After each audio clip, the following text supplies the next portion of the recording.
Andrew Jackson was born on March 15, 1767, in the Waxhaws region in the Carolinas. His parents, Andrew and Elizabeth Hutchinson Jackson, were Scotch-Irish immigrants. He had two brothers, Hugh and Robert Jackson. His father died 3 weeks before his birth, and his mother, along with her 3 sons, moved in with some relatives. Andrew received a very inconsistent education. At the age of 13, he and his brothers joined the Patriot cause, volunteering to fight the British.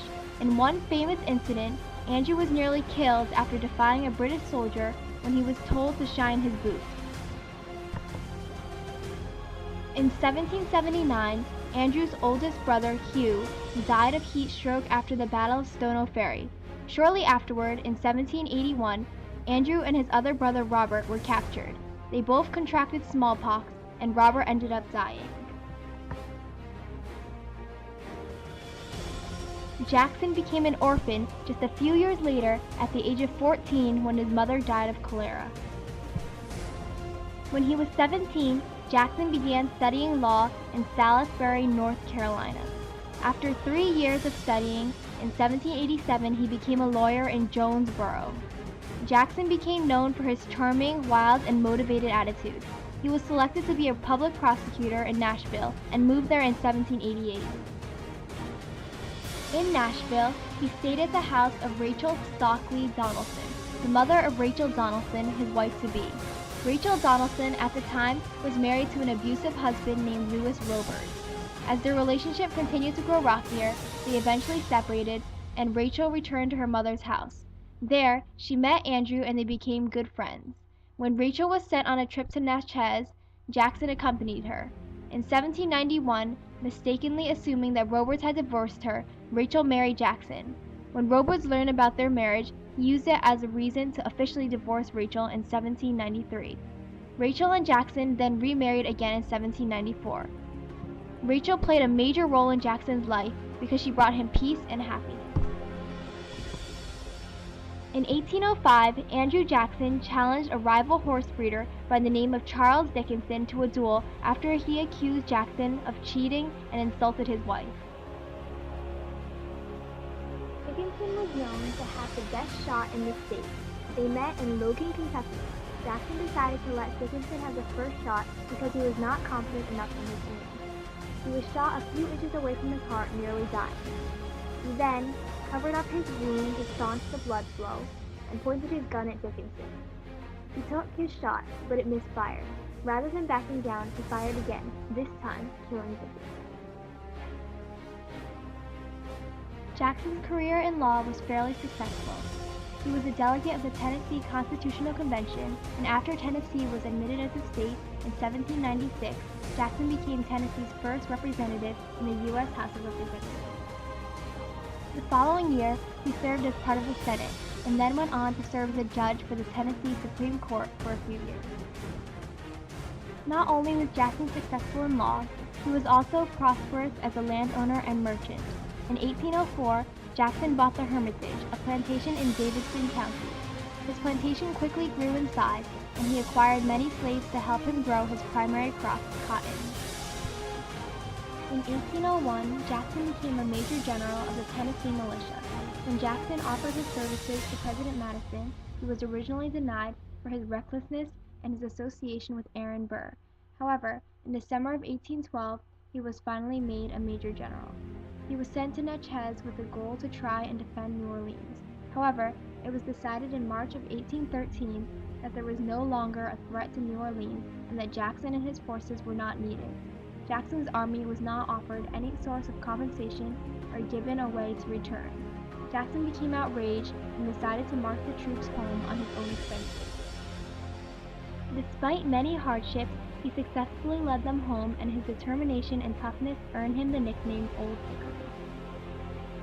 Then, in 1814, Jackson led American forces and defeated the Creek Indians at the Battle of Horseshoe Bend.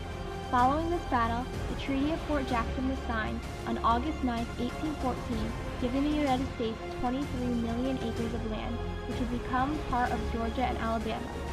Not too long after, Jackson was given command of the southern frontier. On January 8, 1815, he gained recognition as a national war hero after leading a ragtag army of regular U.S. troops, volunteer militia, Indians, free blacks, and a group of pirates to defeat the British at the Battle of New Orleans, forcing them to withdraw from Louisiana.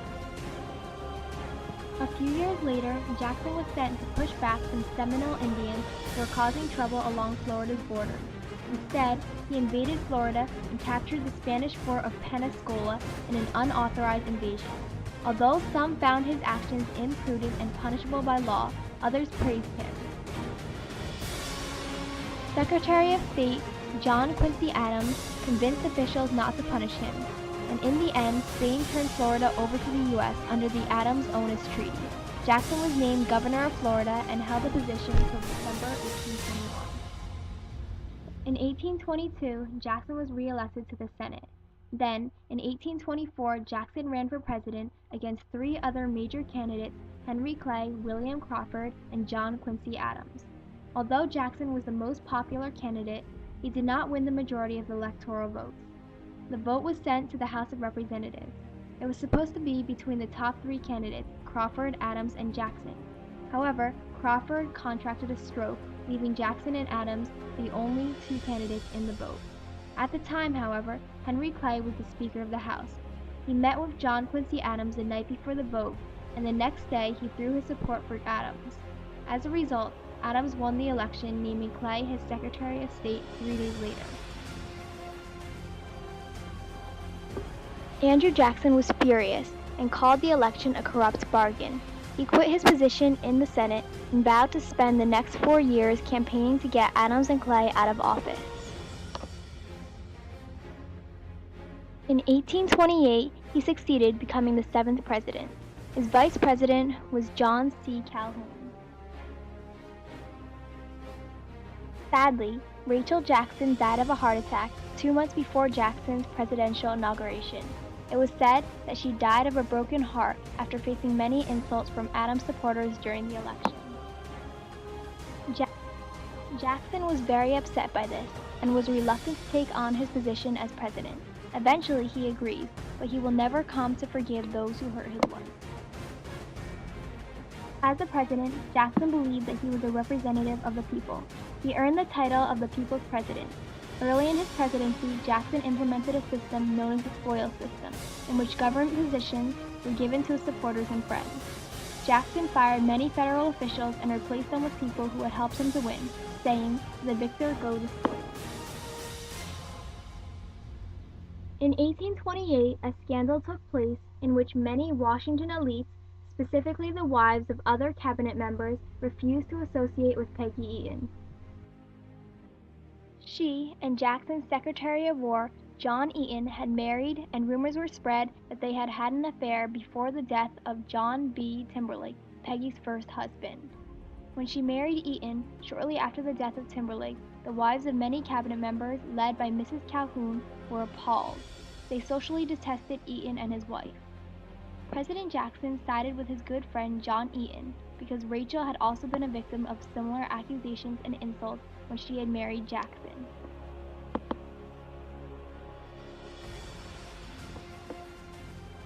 The only other cabinet member that supported Eaton was Martin Van Buren, Jackson's Secretary of State. These scandals eventually led to the dismissal of Jackson's entire cabinet except for his Postmaster General. They were also the start of the break between Jackson and Vice President John C. Calhoun. As a result, Jackson began to rely more on a group of informal advisors, which he called his kitchen cabinet, for support.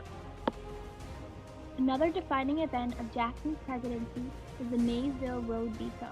The Maysville Road Bill authorized the purchase of a stock from a private company to build a road in Kentucky, the home state of Henry Clay. Although the Congress passed the bill, Jackson vetoed it, arguing that the federal government did not have the power to finance any interstate plans which did not benefit the whole nation. He argued that it would only expand national debt. His veto was one of many that contested against Henry Clay's American system. On April 13, 1830, the Jefferson Anniversary National Dinner Party was held. At the party, President Jackson toasted, our federal union and must and shall be preserved," clearly stating that he supported the federal government over states' rights. In response, Jackson's vice president, John C. Calhoun, toasted, "The Union, next to our liberty most dear. May we always remember that it can only be preserved by distributing evenly the benefits and burdens of the Union."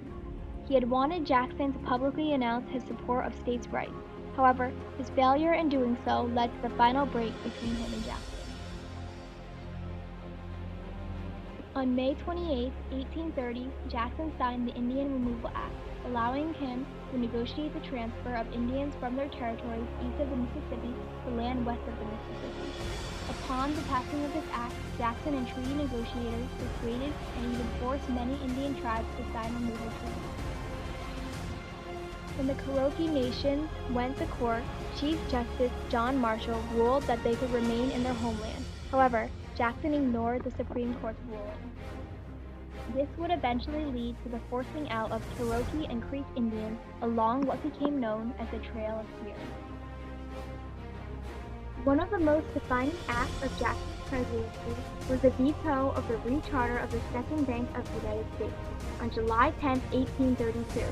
The bill was to renew the charter of the bank, which had been created after the War of 1812. Supporters of the bank, Henry Clay and Daniel Webster, had persuaded the president of the bank, Nicholas Biddle, to request an early recharter of the bank. After being passed by both houses, the bill came to Jackson.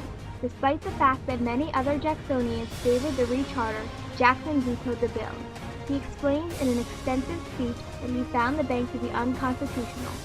He thought that it was not proper to have such a large institution that only benefited a few privileged people. The veto was very significant because Jackson had rejected the concept that the Supreme Court was the only branch that could declare something unconstitutional. On November 24, 1832, South Carolina passed the Ordinance of Nullification declaring the tariff of 1832 unconstitutional. Led by Vice President Calhoun, they claimed that this tariff protecting American industry from European competitors favored the North. In response to this, Jackson issued the Nullification Proclamation, stating his beliefs that states could not nullify federal laws. Eventually, South Carolina repealed their nullification after Henry Clay came up with a compromise tariff, which was passed by Congress. A force bill was also passed by Congress, however, it was nullified by South Carolina. In the election of 1832, Jackson ran again for president and won against Henry Clay, making Martin Van Buren his vice president. On January 30, 1835, Andrew Jackson became the first president to be the target of an assassination attempt. President Andrew Jackson was the first target of an event previously unthinkable in America. A citizen, Richard Lawrence, tried to assassinate him. The attack on Jackson in 1835 was truly a shocking event because no one believed that an assassination would be likely in the United States because it was a country based on freedom, democratic principles, regularly scheduled elections. There was absolutely no reason to kill an American president. The attack was rationalized when Lawrence was found insane and committed. Surely the act could not happen again. Towards the end of his presidency, Jackson, along with his Secretary of Treasury, Levi Woodbury, issued the Specie Circular, which required payment for federal lands to be in gold or silver. This greatly decreased the purchase of land in the West due to lack of gold and silver. The Specie Circular became partly responsible for the Panic of 1837 during the term of Jackson's successor, Van Buren. Jackson's presidency was filled with many more defining events. By the end of his presidency, he was regarded as one of the most influential and aggressive presidents. His presidency greatly elevated the role of the executive branch and the federal government as a whole. In addition, his presidency led the common man into politics. Over the course of his 2 terms, he vetoed more bills than all the previous presidents combined. In 1836, Jackson secured Van Buren as his successor, and in 1837 he retired to the Hermitage. He died on June 8, 1845, at the age of 78, suffering from 2 gunshot wounds from which the bullets were still in his body.